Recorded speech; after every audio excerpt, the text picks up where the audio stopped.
CHAPTER 133. The Chase. First Day. That night in the mid-watch, when the old man, as his wont at intervals, stepped forth from the scuttle in which he leaned, and went to his pivot-hole, he suddenly thrust his face out fiercely, snuffing up the sea air as a sagacious ship's dog will, in drawing nigh to some barbarous isle. He declared that a whale must be near. Soon that peculiar odor, sometimes to a great distance given forth by the living sperm whale, was palpable to all the watch; nor was any mariner surprised when, after inspecting the compass, and then the dog vane, and then ascertaining the precise bearing of the odor as nearly as possible, Ahab rapidly ordered the ship's course to be slightly altered, and the sail to be shortened. The acute policy dictating these movements was sufficiently vindicated at daybreak, by the sight of a long sleek on the sea directly and lengthwise ahead, smooth as oil, and resembling, in the pleated watery wrinkles bordering it, the polished metallic-like marks of some swift tide-rip at the mouth of a deep rapid stream. "Man the mast-heads! Call all hands!"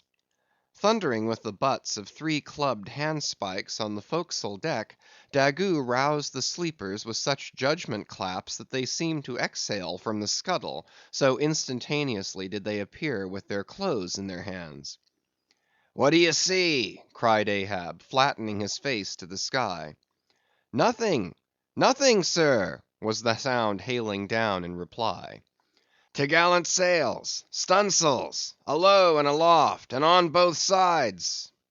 All sail being set, he now cast loose the life line reserved for swaying him to the main royal mast head, and in a few moments they were hoisting him thither, when while but 2/3 of the way aloft, and while peering ahead through the horizontal vacancy between the main topsail and the t'gallant sail, he raised a gull-like cry in the air. "There she blows! There she blows! A hump like a snow hill! It is Moby Dick!" Fired by the cry, which seemed simultaneously taken up by the 3 look-outs, the men on deck rushed to the rigging to behold the famous whale they had so long been pursuing. Ahab had now gained his final perch, some feet above the other look-outs, Tashtego standing just beneath him on the cap of the t'gallant mast, so that the Indian's head was almost on a level with Ahab's heel. From this height the whale was now seen some mile or so ahead, at every roll of the sea revealing his high sparkling hump, and regularly jetting his silent spout into the air. To the credulous mariners it seemed the same silent spout they had so long ago beheld in the moonlit Atlantic and Indian Oceans. "And did none of ye see it before?" cried Ahab, hailing the perched men all around him. "I saw him almost that same instant, sir, that Captain Ahab did, and I cried out," said Tashtego. "Not the same instant, not the same. No, the doubloon is mine. Fate reserved the doubloon for me. I only. None of ye could have raised the white whale first. There she blows! There she blows! There she blows! There again! There again!" he cried out, in long-drawn, lingering, methodic tones, attuned to the gradual prolongings of the whale's visible jets. "He's going to sound! In stunsails! Down t'gallant sails! Stand by 3 boats! Mr. Starbuck, remember, stay on board and keep the ship. Helm there! Luff, luff a point! So, steady, man, steady! There go flukes! No, no, only black water! Already the boats there! Stand by! Stand by! Lower me, Mr. Starbuck! Lower, lower! Quick, quicker!" And he slid through the air to the deck. "He's heading straight to leeward, sir," cried Stubb. "Right away from us. Cannot have seen the ship yet." "Be dumb, man! Stand by the braces! Hard down the helm! Brace up! Shiver her, shiver her! So, well that! Boats, boats!" Soon all the boats but Starbuck's were dropped, all the boat sails set, all the paddles plying, with rippling swiftness shooting to leeward, and Ahab heading the onset. A pale death glimmer lit up Fedallah's sunken eyes, a hideous motion gnawed his mouth. Like noiseless nautilus shells, their light prows sped through the sea, but only slowly they neared the foe.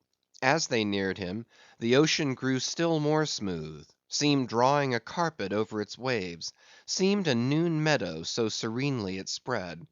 At length the breathless hunter came so nigh his seemingly unsuspecting prey, that his entire dazzling hump was distinctly visible, sliding along the sea as if an isolated thing, and continually set in a revolving ring of finest, fleecy, greenish foam.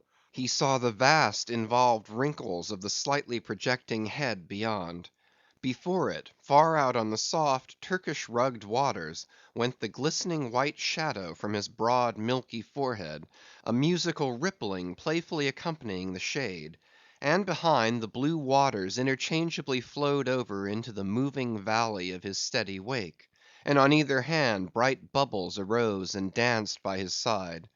But these were broken again by the light toes of hundreds of gay fowl softly feathering the sea, alternate with their fitful flight; and like to some flag staff rising from the painted hull of an argosy, the tall but shattered pole of a recent lance projected from the white whale's back, and at intervals one of the cloud of soft toed fowls hovering, and to and fro skimming like a canopy over the fish, silently perched and rocked on this pole, the long tail feathers streaming like pennons.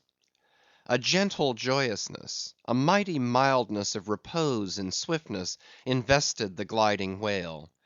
Not the white bull Jupiter swimming away with ravished Europa clinging to his graceful horns; his lovely leering eyes sideways intent upon the maid, with smooth bewitching fleetness rippling straight for the nuptial bower in Crete; not Jove, not that great majesty supreme, did surpass the glorified whale as he so divinely swam. On each soft side, coincident with the parted swell, that but once leaving him then flowed so wide away; on each bright side the whale shed off enticings. No wonder there had been some among the hunters, who, namelessly transported and allured by all this serenity, had ventured to assail it, but had fatally found that quietude but the vesture of tornadoes. Yet calm, enticing calm, O whale, thou glidest on to all who for the first time eye thee, no matter how many in that same way thou mayest have bejuggled and destroyed before.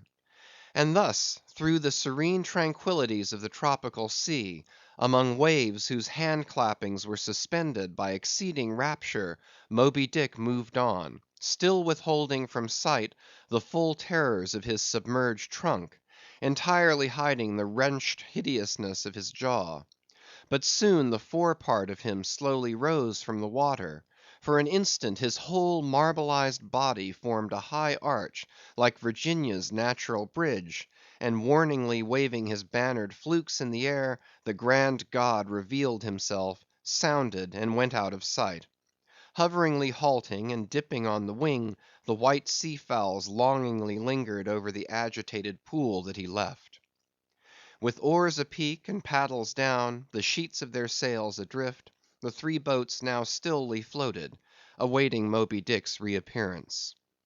"An hour," said Ahab, standing rooted in his boat's stern; and he gazed beyond the whale's place, towards the dim blue spaces and wide wooing vacancies to leeward. It was only an instant, for again his eyes seemed whirling round in his head as he swept the watery circle. The breeze now freshened, the sea began to swell. "The birds! the birds!" cried Tashtego. In long Indian file, as when herons take wing, the white birds were now all flying towards Ahab's boat; and when within a few yards, began fluttering over the water there, wheeling round and round, with joyous expectant cries. Their vision was keener than man's. Ahab could discover no sign in the sea.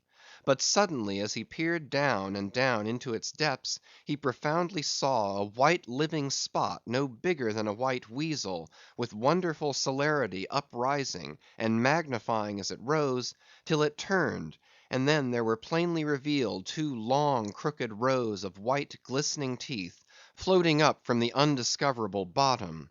It was Moby Dick's open mouth and scrolled jaw, his vast shadowed bulk still half blending with the blue of the sea. The glittering mouth yawned beneath the boat like an open-doored marble tomb, and giving one sidelong sweep with his steering oar, Ahab whirled the craft aside from this tremendous apparition. Then calling upon Fedallah to change places with him, went forward to the bows, and seizing Perth's harpoon, commanded his crew to grasp their oars and stand by to stern. Now, by reason of this timely spinning round the boat upon its axis, its bow by anticipation was made to face the whale's head while yet under water. But as if perceiving this stratagem, Moby Dick, with that malicious intelligence ascribed to him, sidlingly transplanted himself, as it were, in an instant, shooting his pleated head lengthwise beneath the boat.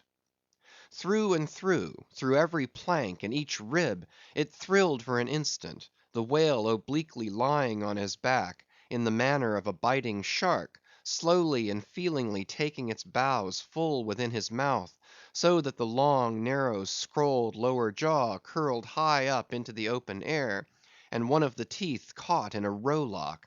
The bluish pearl white of the inside of the jaw was within 6 inches of Ahab's head, and reached higher than that. In this attitude the white whale now shook the slight cedar as a mildly cruel cat her mouse. With unastonished eyes Fedallah gazed and crossed his arms, but the tiger yellow crew were tumbling over each other's heads to gain the uttermost stern. And now, while both elastic gunwales were springing in and out, while the whale dallied with the doomed craft in this devilish way, and from his body being submerged beneath the boat, he could not be darted at from the bows, for the bows were almost inside of him, as it were; and while the other boats involuntarily paused as before a quick crisis impossible to withstand, then it was that monomaniac Ahab, furious with this tantalizing vicinity of his foe, which placed him all alive and helpless in the very jaws he hated, frenzied with all this, he seized the long bone with his naked hands, and wildly strove to wrench it from its grip. As now he thus vainly strove, the jaw slipped from him, the frail gunwales bent in, collapsed, and snapped, as both jaws, like an enormous shears, sliding further aft, bit the craft completely in twain, and locked themselves fast again in the sea, midway between the two floating wrecks. These floated aside, the broken ends drooping, the crew at the stern wreck clinging to the gunwales, and striving to hold fast to the oars to lash them across. At that preluding moment, ere the boat was yet snapped, Ahab, the first to perceive the whale's intent by the crafty upraising of his head, a movement that loosed his hold for the time; at that moment his hand made one final effort to push the boat out of the bight, but only slipping further into the whale's mouth, and tilting over sideways as it slipped, the boat had shaken off his hold on the jaw, spilled him out of it, as he leaned to the push, and so he fell flat-faced upon the sea. Ripplingly withdrawing from his prey, Moby Dick now lay at a little distance, vertically thrusting his oblong white head up and down in the billows, and at the same time slowly revolving his whole spindled body, so that when his vast wrinkled forehead rose, some 20 or more feet out of the water, the now rising swells, with all their confluent waves, dazzlingly broke against it, vindictively tossing their shivered spray still higher in the air. So, in a gale, the but half baffled Channel billows only recoil from the base of the Eddystone, triumphantly to overleap its summit with their scud. Footnote: This motion is peculiar to the sperm whale. It receives its designation, pitch-poling, from its being likened to that preliminary up and down poise of the whale lance in the exercise called pitch-poling previously described. By this motion the whale must best and most comprehensively view whatever objects may be encircling him. End of footnote. But soon resuming his horizontal attitude, Moby Dick swam swiftly round and round the wrecked crew, sideways churning the water in his vengeful wake, as if lashing himself up to still another and more deadly assault. The sight of the splintered boat seemed to madden him, as the blood of grapes and mulberries cast before Antiochus's elephants in the book of Maccabees. Meanwhile Ahab, half smothered in the foam of the whale's insolent tail, and too much of a cripple to swim, though he could still keep afloat even in the heart of such a whirlpool as that, helpless Ahab's head was seen, like a tossed bubble which the least chance shock might burst. From the boat's fragmentary stern, Fedallah incuriously and mildly eyed him; the clinging crew at the other drifting end could not succor him; more than enough was it for them to look to themselves. For so revolvingly appalling was the White Whale's aspect, and so planetarily swift the ever contracting circles he made, that he seemed horizontally swooping upon them. And though the other boats, unharmed, still hovered hard by, still they dared not pull into the eddy to strike, lest that should be the signal for the instant destruction of the jeopardized castaways, Ahab and all; nor, in that case, could they themselves hope to escape. With straining eyes, then, they remained on the outer edge of the direful zone, whose centre had now become the old man's head. Meantime, from the beginning, all this had been descried from the ship's mastheads; and squaring her yards, she had borne down upon the scene, and was now so nigh that Ahab in the water hailed her. "Sail on the—" But that moment a breaking sea dashed on him from Moby Dick, and whelmed him for the time. But struggling out of it again, and chancing to rise on the towering crest, he shouted, "Sail on the whale! Drive him off!" The Pequod's prows were pointed, and breaking up the charmed circle, she effectually parted the White Whale from his victim. As he sullenly swam off, the boats flew to the rescue. Dragged into Stubb's boat with bloodshot blinded eyes, the white brine caking in his wrinkles, the long tension of Ahab's bodily strength did crack, and helplessly he yielded to his body's doom, for a time lying all crushed in the bottom of Stubb's boat, like one trodden under foot of herds of elephants. Far inland nameless wails came from him, as desolate sounds from out ravines. But this intensity of his physical prostration did but so much the more abbreviate it. In an instant's compass, great hearts sometimes condense to one deep pang the sum total of those shallow pains kindly diffused through feebler men's whole lives; and so such hearts, though summary in each one suffering, still, if the gods decree it, in their lifetime aggregate a whole age of woe, wholly made up of instantaneous intensities. For even in their pointless centres, those noble natures contain the entire circumferences of inferior souls. "The harpoon!" said Ahab, halfway rising, and draggingly leaning on one bended arm. "Is it safe?" "Aye, sir, for it was not darted. This is it," said Stubb, showing it. "Lay it before me. Any missing men?" "1, 2, 3, 4, 5. There were 5 oars, sir, and here are 5 men." "That's good. Help me, man. I wish to stand. So, so, I see him. There, there. Going to leeward still. What a leaping spout. Hands off from me. The eternal sap runs up in Ahab's bones again. Set the sail. Out oars. The helm." It is often the case that when a boat is stove, its crew being picked up by another boat, help to work that second boat, and the chase is thus continued with what is called double banked oars. It was thus now. But the added power of the boat did not equal the added power of the whale, for he seemed to have treble banked his every fin, swimming with a velocity which plainly showed that if now under these circumstances pushed on, the chase would prove an indefinitely prolonged if not a hopeless one; nor could any crew endure for so long a period such an unintermitted, intense straining at the oar, a thing barely tolerable only in some one brief vicissitude. The ship itself then, as it sometimes happens, offered the most promising intermediate means of overtaking the chase. Accordingly, the boats now made for her, and were soon swayed up to their cranes, the 2 parts of the wrecked boat having been previously secured by her. and then hoisting everything to her side, and stacking her canvas high up, and sideways outstretching it with stunsails like the double-jointed wings of an albatross, the Pequod bore down in the leeward wake of Moby Dick. At the well-known methodic intervals, the whale's glittering spout was regularly announced from the manned mastheads, and when he would be reported as just gone down, Ahab would take the time, and then pacing the deck, binnacle watch in hand, so soon as the last second of the allotted hour expired, his voice was heard. "Whose is the doubloon now? D'ye see him?" And if the reply was "No, sir," straightway he commanded them to lift him to his perch. In this way the day wore on, Ahab now aloft and motionless, anon unrestingly pacing the planks. As he was thus walking, uttering no sound except to hail the men aloft, or to bid them hoist a sail still higher, or to spread one to a still greater breadth, thus to and fro pacing beneath his slouched hat, at every turn he passed his own wrecked boat, which had been dropped upon the quarter-deck, and lay there reversed, broken bow to shattered stern. At last he paused before it, and as in an already overclouded sky fresh troops of clouds will sometimes sail across, so over the old man's face there now stole some such added gloom as this.